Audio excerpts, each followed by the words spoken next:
Olá, meu nome é Jason da Silva, eu trabalho na assessoria de imprensa da CNBB em Santa Catarina. Hoje iremos conversar com o professor Rodrigo dos Passos, que nos explicará sobre as chuvas e as enchentes que causaram essa tragédia no Rio Grande do Sul. Olá, Jason, tudo bem? Todo o pessoal que nos acompanha aqui. Estamos aqui para tentar compreender melhor, né, os fenômenos que levaram a essa tragédia no Rio Grande do Sul. Estamos todos aí, né, em oração, buscando aí mandar forças para todo o povo do Rio Grande do Sul. Professor Rodrigo, então, ele mora em Florianópolis, ele leciona geografia e geopolítica nos colégios aqui de Florianópolis mesmo, o Colégio Catarinense e o Colégio Bom Jesus Coração de Jesus. Além de lecionar, é claro, ele possui uma página no Instagram e no YouTube, onde publica vídeos explicando os temas atuais na área de geografia e geopolítica para seus alunos. Professor, então, desde já agradecemos a sua disponibilidade em participar deste bate-papo. Nem tudo podemos contemplar, porque, professor, tem muita gente de norte a sul, leste a oeste do Brasil, muitas pessoas ainda não conhecem essa geografia da região sul do Brasil. E muitas vezes não consegue compreender o que ocasionou essas chuvas no Rio Grande do Sul. O senhor poderia explicar para nós o que Então, ocasionou, o que ocorreu tantas chuvas aqui na região sul, principalmente no então, Rio Grande do Sul, né? Então, Jéssica, olha só, eu vou começar dizendo que são alguns fatores, né? Entre eles, alguns fatores naturais e também a questão da ocupação humana, ou seja, houve uma conjunção de fatores que acabaram criando esse cenário trágico, né, na região da Grande Porto Alegre, em alguns vales e alguns rios. Eu vou compartilhar aqui, ó, com o pessoal que está vendo aqui, né? Para a gente ter ideia. Então, olha só, entenda o que aconteceu no Rio Grande do Sul. Eu já começo dizendo fenômenos climáticos e ações antrópicas, né? São duas coisas que a gente tem que estar bem claro hoje em dia, né? Além do fenômeno climático, hoje em dia as ações antrópicas potencializam esse fenômeno climático. Então, dá uma olhada aqui. Esse é um mapa do Brasil para a gente entender. Eu já começo com rios voadores. O que são esses rios voadores? Gente, olha só. Rios voadores são literalmente o que o nome diz, água voando. Mas como assim água voando? Muito vapor de água, que normalmente é um fenômeno normal, é um fenômeno natural, que normalmente vem lá da região amazônica, desloca-se por cima, né, de toda aquela região da Bolívia, do Paraguai, passando por cima da Argentina e vem até a região sul do Brasil. Santa Catarina, Rio Grande do Sul, Paraná, costumam ter a ação desses rios voadores. Esses rios voadores são o quê? Uma grande corrente de vapor de água, que é normal, que durante todo o ano, principalmente, né, de janeiro até mais ou menos julho, agosto, tem uma tendência de vir em direção ao sul do Brasil. O que acontece? O que é normal? Quando esses rios voadores, essa grande massa de volume de água em forma de vapor, encontra no sul do Brasil uma massa de ar frio, naturalmente ela vira chuva.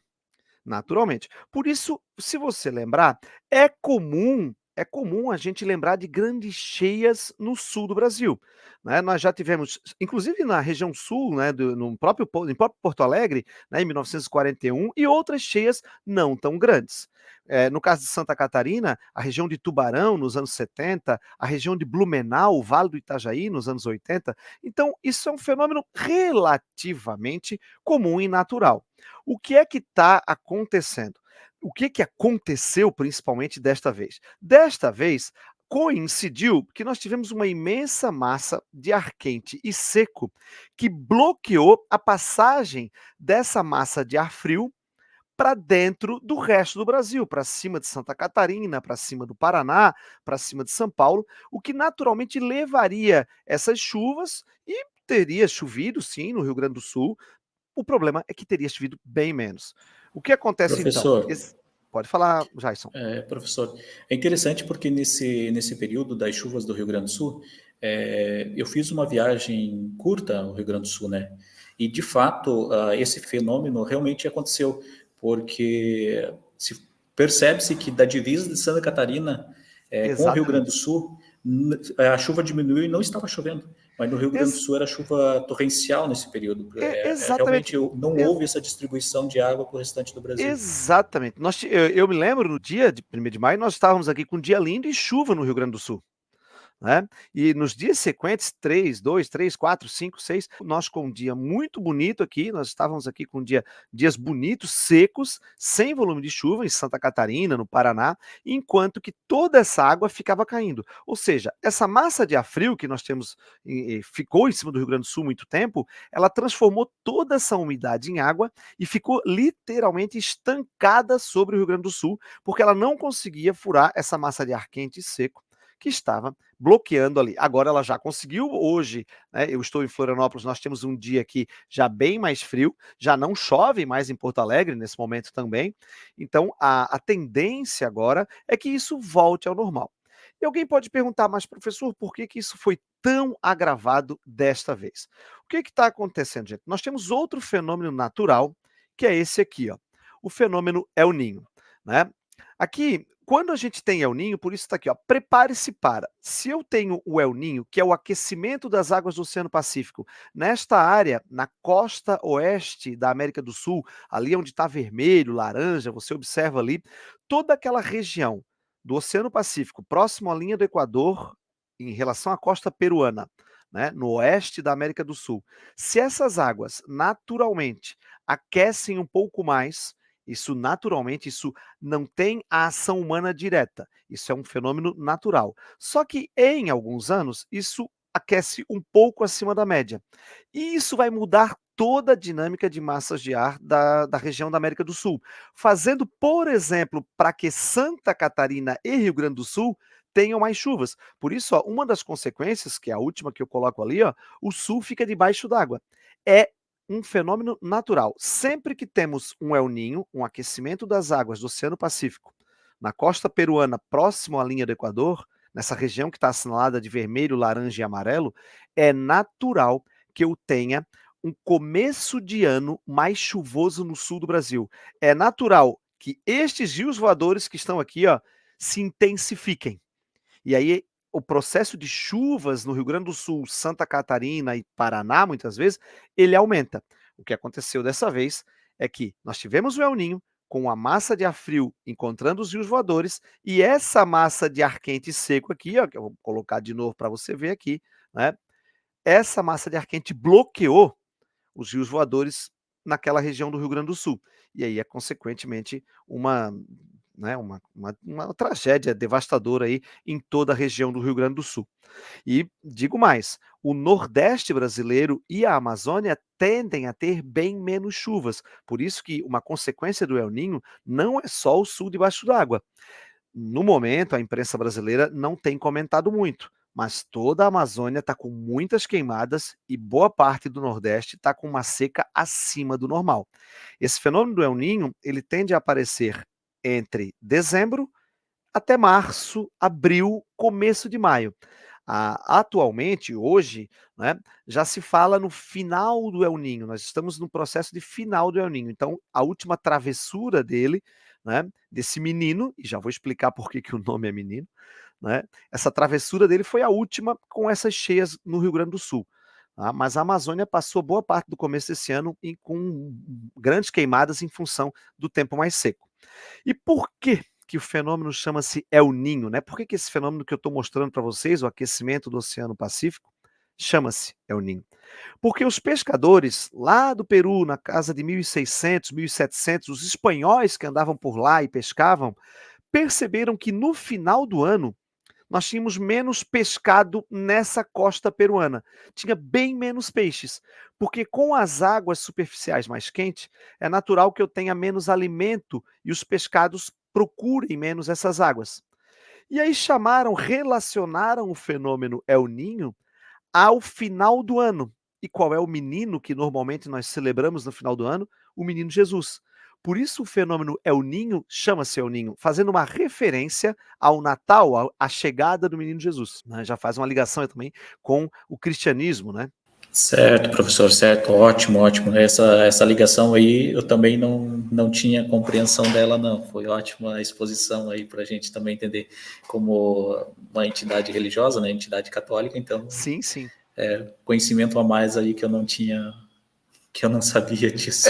Quando a gente citar o El Ninho, tu já pode lembrar, tem uma relação, digamos assim, né, com o menino Jesus, o nome inclusive é El Ninho. E o contrário dele, aí por uma associação, já que o fenômeno de aquecimento é El Ninho, digamos assim, o paradoxo dele seria a Laninha, né, quando a gente tem um oceano mais frio. E aí arrisco até a supor aqui que, como nós tivemos um El Ninho razoavelmente intenso, será possível que no próximo verão a gente tenha o contrário, uma laninha. E aí, olha que curioso. É possível, e aí, quem sabe a gente vai deixar aqui sem querer uma previsão gravada, né? É possível que a gente tenha um verão que vem, o próximo verão e o próximo janeiro, fevereiro, em Porto Alegre, em Florianópolis, bem mais seco, com menos chuva, porque se invertem os papéis aí. Quando eu tenho uma laninha, eu tenho um sul com bem mais seca no seu verão, e um norte e nordeste com bem mais chuva. Há uma inversão dos valores, ok? Voltando ao Rio Grande do Sul, se o Jace me permite, quero mostrar também. Já quero mostrar. Olha só, muita gente tem me perguntado, né? Por que encheu tão rápido, né? Gente, olha só, essas áreas em vermelho são os vales, né? Do Rio Jacuí, do Rio Taquari. Esses vales, literalmente, canalizaram todas as águas com muita velocidade, com muita força. Choveu o equivalente a 2 a 3 meses em poucos dias, né? Teve locais que em poucas horas choveu o equivalente a 3, 4 semanas, então choveu demais nesses vales que estão em vermelho nessa imagem, né? Naquela região de São Leopoldo, naquela região de Montenegro, naquela região de Canoas, e todos esses rios convergem para dentro, né, do Lago Guaíba, do Rio Guaíba, aí tem muita gente que chama de lago, de rio, mas é fato, convergem para dentro do Guaíba. E o que acontece? É uma região muito plana. Depois que chega na região do Guaíba, não escoa com facilidade, não sai com facilidade. E foi muita chuva. Nós tivemos aí, em alguns pontos, mais de 600 milímetros de chuva. O acumulado que eram previsto aí para, às vezes, 3 a 4 meses, choveu em 4, 5 dias. Né? Então, nós estamos falando aí, às vezes, de 90 a 120 dias e choveu em 5, 6 dias. E toda essa água ganhou muita velocidade, o relevo do Rio Grande do Sul nessa região é um relevo de rios encaixados, né? Os rios correm literalmente encaixados em vales, e quando a água sobe, ela sobe com muita força, com muita velocidade. A partir do momento que ela chega no Lago Guaíba, daí para frente ela não tem mais grande velocidade. Aí é o contrário, depois que ela vai entrando, ela se instala na região de Porto Alegre, em toda aquela região ribeirinha ali do Guaíba, ela custa até a sair, por isso que nós já estamos alguns dias sem grandes, né, chuvas nessa região, mas a água não baixa. Hoje já começou a baixar um pouco, mas ainda está acima dos 5 metros, né, na região de Porto Alegre. E esse outro mapa, né, que mostra uma extensão bem maior, mostra a Laguna dos Patos. Esse é o nome correto, né? Não é uma lagoa, porque lá embaixo, ó, no Rio Grande, tem sim uma ligação, né? Há um canal que liga a laguna, por isso laguna, porque é uma lagoa com ligação com o mar. E aí, geograficamente, então, o nome correto é Laguna dos Patos, tá? Porque se fosse uma lagoa, não teria ligação com o mar, né?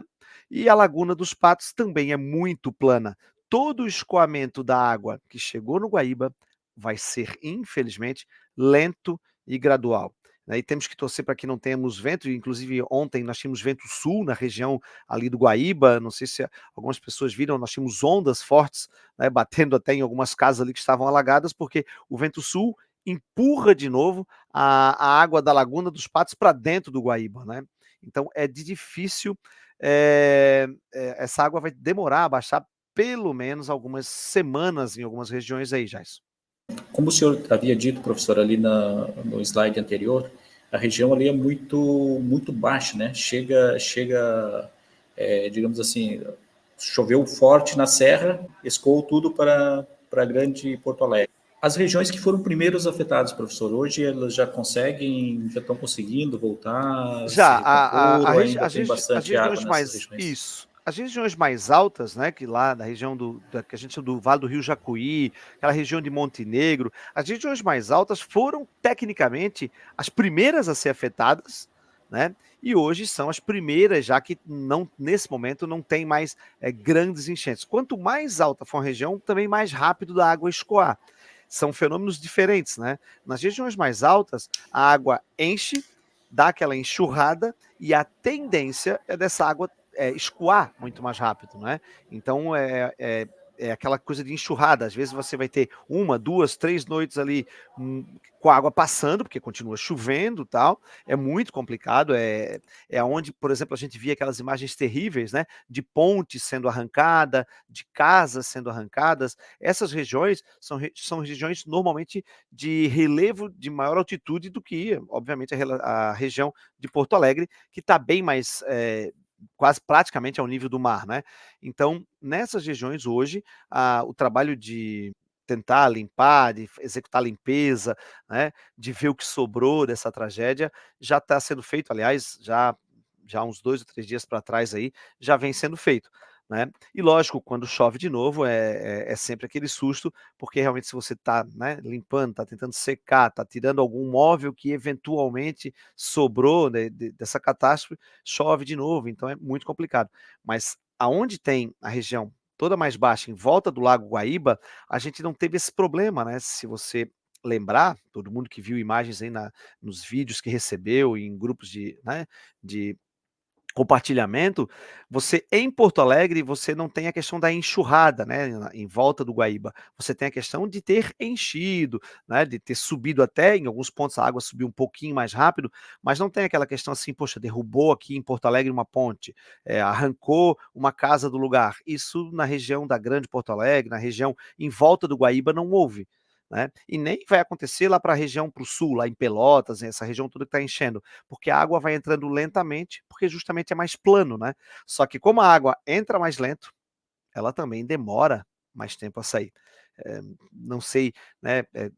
Tudo é catástrofe, né? Não sei nem te precisar o que é melhor, o que é pior, não existe. É tudo muito ruim numa hora dessa, né? Professor, uma breve explicação ali, que às vezes o pessoal pode questionar ou perguntar, ou enfim, ficar na dúvida, que é referente ao slide, o próximo slide que o senhor colocou Esse ali. aqui. Isso. A gente vê que ali o Rio Guaíba, que está chegando na questão ali da Laguna dos Patos, e olhando pela imagem, professor, a gente percebe, não é fácil, vamos abrir um canal ali para que tenha escoamento de água para o mar, que facilite o escoamento de água, o que pode ser feito? Não dá para ser feito isso, o senhor poderia explicar Aqui, para nós? então, veja bem, Gerson, aqui em qualquer uma área dessa daqui, né, que a gente for abrir um canal, seja aqui próximo do Rio Grande, né, quase lá embaixo na Lagoa dos Patos, para tentar tirar da Laguna dos Patos a água, ou aqui na região do Guaíba mesmo, são obras realmente, A gente chama de obra faraônica, né? Que teria que ser quase que um tratado entre prefeituras, governo do estado e talvez governo federal, porque não são obras pequenas. O que acontece? Essa região é uma região sedimentar, né, uma região de muita sedimentação, é uma região onde até para criar um canal aí, fazer algo mais institucional, digamos assim, teria que muito a política teria que se unir todos, né, a região dos prefeitos, todo mundo, para que pudesse pensar numa obra dessa, e é complicado, a engenharia para fazer uma obra dessa seria muito grande e os gastos seriam grandes. A gente está falando aí de talvez de alguns canais aí de quilômetros de extensão que para valer a pena teriam que ser de grandes larguras, né? Eu não sei se eu estou com a tela compartilhada. Se eu compartilhar, tá vendo a tela do Google Earth agora? Sim, professor, estamos vendo Sim? a tela do Google Earth. Do Google, né? Então, olha só, se Isso. eu abrir aqui, eu vou mostrar para quem está com a gente. Dá uma olhada. Essa é a região do Guaíba, né? Então, se eu aproximo aqui, ó, né? essa é a saída do Guaíba para a região da Lagoa ou Laguna dos Patos, né? Você consegue observar aí? Sim, sim. Então, olha só. Quando eu meço aqui, ó, quando eu pego aqui a minha reguinha e meço a extensão que tem de saída aqui, nós temos aproximadamente 4 quilômetros, né? 4.010 metros. Então, eu tenho aqui uma largura de 4 quilômetros para essa água passar. Vamos imaginar que, para escoar melhor essa água do Guaíba, então, a gente quisesse, para que não enchesse mais a grande Porto Alegre, quisesse abrir mais aqui e fôssemos, então, tirar essa ponta inteira, que nós estamos falando isso mexe com centenas de pessoas, milhares que moram aqui.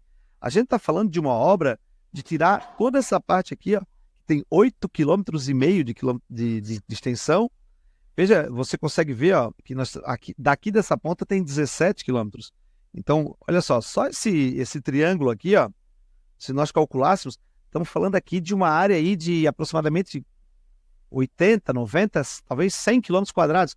Considerando mais ainda o seguinte, eu tenho muita gente morando aqui, ó, se eu aproximar, ó, eu tenho gente que passa por aqui, tem estradas por aqui, ó, então é uma obra faraônica, né? Não teria, considerar isso seria complicado, é claro, não é impossível fazer, né? Mas os governos teriam que se unir para tentar fazer.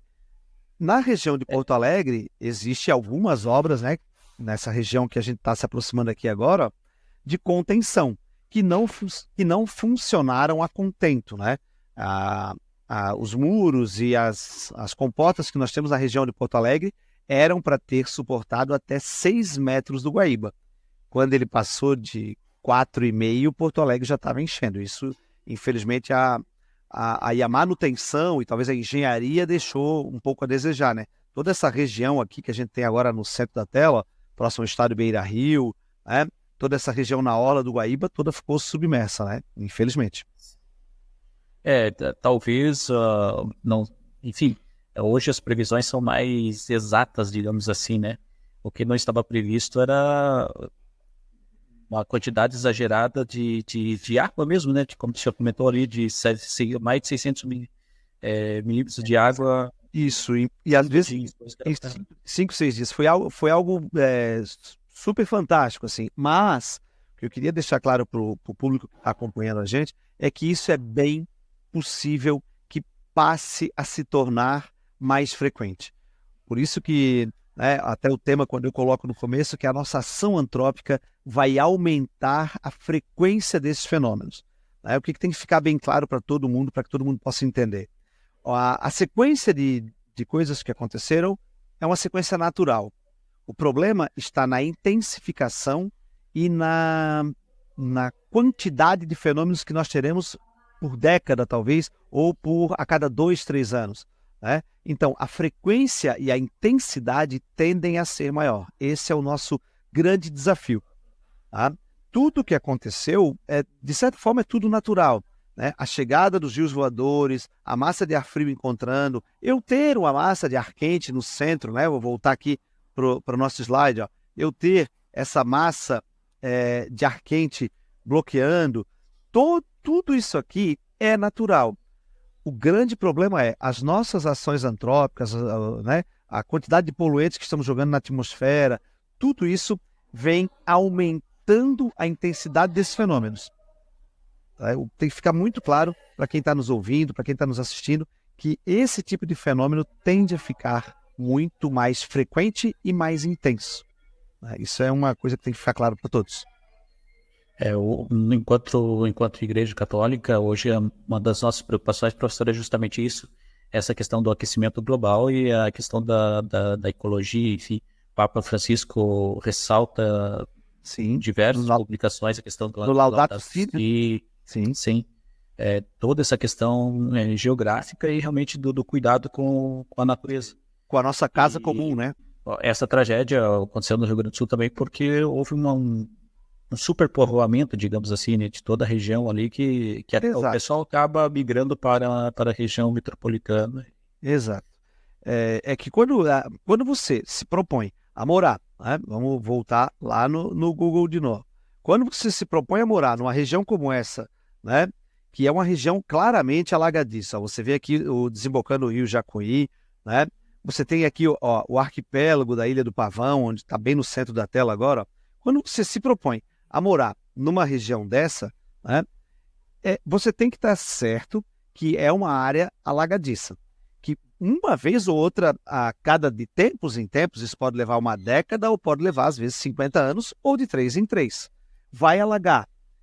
Se a gente não fizesse nada, não usássemos, um dia alagaria essa região. mas era um dia talvez a cada 100 anos. O problema é que agora, se você olha aqui, eu vou botar bem no centro da tela, está tudo pavimentado. Toda essa região pavimentada aqui, né, onde está aqui é o bairro Navegantes aqui, aonde está essa região toda pavimentada, a água não infiltra nada. Toda a água que subir aí, que poderia infiltrar, caso isso fosse, por exemplo, mata nativa, não infiltra nada. Toda essa água vai escorrer por cima do asfalto. Então a impermeabilização do solo também é um problema. O ser humano ele se coloca à disposição da natureza e aí acaba também sofrendo seus impactos. Isso é um fato, né? Quando você vai morar na beira de um rio, o rio tem uma planície de enchente, ele tem uma área em que ele vai cavar e uma área em que quando ele subir, ele vai devastar. Então, se você se propõe a morar ali, infelizmente, muitas vezes até o poder público, ele acaba muitas vezes sendo conivente, deixando as pessoas ocuparem essas áreas, ou às vezes, se não deixa também, não, né, vai sofrer, as pessoas vão achar, mas eu queria morar aqui, eu só posso morar aqui. Então, às vezes, até a própria defesa civil, né, encontra dificuldades para que as pessoas saiam das casas quando estão em locais perigosos, né? Na região ali também da Laguna dos Patos, pode deixar no Google Earth aí, professor. Sim, vamos lá, vou botar aqui. Vamos lá, coloca só para nós fazermos uma medição ali de extensão territorial, vamos ver se de abertura aqui, com mar ali. Nesse finalzinho, ó, aqui, ó, estamos aqui aonde sai, né? Lá esse aqui, para quem está acompanhando, ó, é aonde, né? Lá, é onde a lagoa dos Patos aqui, vamos colocar direitinho aqui. Olha lá, é onde ela sai, né? Se você quiser fazer uma medição aqui, ó, nós temos bem pouquinho, olha só, olha lá. A saída aqui, a boca aqui, ó, é de apenas 1 quilômetro. Olha lá. Olha ali. É uma saída muito pequena, né? Mas ela escoa, e ela escoa lentamente, ela não tem declividade, né? A Laguna dos Patos, ela não tem uma grande declividade para você poder, por exemplo, ter uma vazão rápida. Toda essa região aqui foi enchendo lentamente, né? Toda essa região aqui, ó, do Laranjal, essa região foi enchendo devagar, né? Foi um tanto quanto cruel, digamos assim, esse tipo de... Vamos virar aqui para botar norte-sul aqui, ok. Aí acontece a mesma situação lá de Porto Alegre, né? Exato. Questão de invasão, ali, se você for fazer uma abertura aí, são quilômetros de... Isso se a gente... Exato. Se nós fôssemos pensar, por exemplo, né, numa abertura aqui, ó, vamos imaginar que nós cortássemos, né, essa ponta aqui, olha só. Daqui até aqui, vamos medir ali. Olha só, nós temos 4 quilômetros aqui, ó. Se pensarmos nesse 4 quilômetros, depois aqui de extensão são 14 quilômetros de praia. Ó. Depois aqui, aí tem mais 14, aqui mais 10 no caso. Aí depois mais 2 para dar 16. Olha, se a gente fizer o cálculo, imagina para tirar essa ponta aqui, ó. A área disso daqui, ó, tá aqui em cima no canto aqui, ó, são de 32 milhões de metros quadrados. É uma área enorme, grande. Para que a gente dissesse, e talvez não compensasse, porque como a vazão é muito pequena, talvez a gente tirasse isso e desse uma melhorada, talvez. Mas primeiro que seria uma obra, em termos de ecologia, não sabemos que problema teria que ter um cálculo, né, um estudo de impacto ambiental, um relatório de impacto no meio ambiente, um RIMA, né, para a gente ter noção do que isso causaria, por exemplo, numa coisa só, na saída e na entrada de espécies da fauna, aqui, por exemplo, da tainha, né, que nós tantos gostamos aqui em Santa Catarina, que vem a tainha que usa a Lagoa dos Patos aí, né, ou Laguna dos Patos é o nome mais correto. Então você imagina, não dá para saber o impacto, né, que teria se, vamos supor, se o governo do Rio Grande do Sul, juntamente com todas as prefeituras e o governo federal, topasse uma obra desse tamanho, né? O que eu acho que tem que acontecer a médio e longo prazo é a região da Grande Porto Alegre, a região, né, desses municípios que sofreram mais, se preparar cada vez mais para que a gente tenha gerenciamento melhor desses problemas, né? Porque não tem muito o que fazer. A tendência é que cada vez tenhamos mais fenômenos climáticos extremos, de chuva, de ventos fortes no Rio Grande do Sul e Santa Catarina. Eu, particularmente, moro em Florianópolis e falo para todo mundo. A tendência é que a gente passe a ter mais extremos né? Ventos fortes, chuva arada, chuva de muitos dias, né? No verão, tempestades mais fortes, porque o sul do Brasil, agora eu vou bem longe aqui no Google Earth, vou abrir bem. O sul do Brasil é um local de encontro das massas de ar frio que saem daqui, ó, do Mar de Wendel, na Antártida. Então, as massas de ar frio saem daqui e elas vêm subindo. O que acontece? Elas vêm sem provocar grandes chuvas na Argentina, eventualmente em Montevidéu. Você pode ver, você não vai lembrar de muitas enchentes em Buenos Aires, por exemplo. Pode notar, você não lembra de grandes enchentes em Buenos Aires, mas você vai lembrar de enchentes no Rio Grande do Sul e Santa Catarina. Porque quando a gente chega aqui, a gente tem a corrente de umidade, né? Os rios voadores que vêm lá do Amazonas, lá da região amazônica, que encontram aqui esse ar frio, e o ar quente muitas vezes traz mais umidade junto com os rios voadores, e onde ar quente e úmido se encontra com ar frio, é chuva na certa. Então, o sul do Brasil é propenso a mais chuvas. Nós devemos nos preparar aí para um futuro. Para um futuro com cada vez mais chuvas, tempestades, é isso mesmo. Porque já havia, né? É bom deixar claro para todo mundo, já havia. Vou falar isso, é o professor, né? Eu repito que é para o aluno gravar. Já é um fenômeno natural. Chover aqui no sul do Brasil é mais comum do que chover em muitas partes do Brasil, né? É comum as chuvas aqui desse tipo. Todo fenômeno foi natural. O problema é a intensidade dele, que tem sido agravada por nossas ações, né?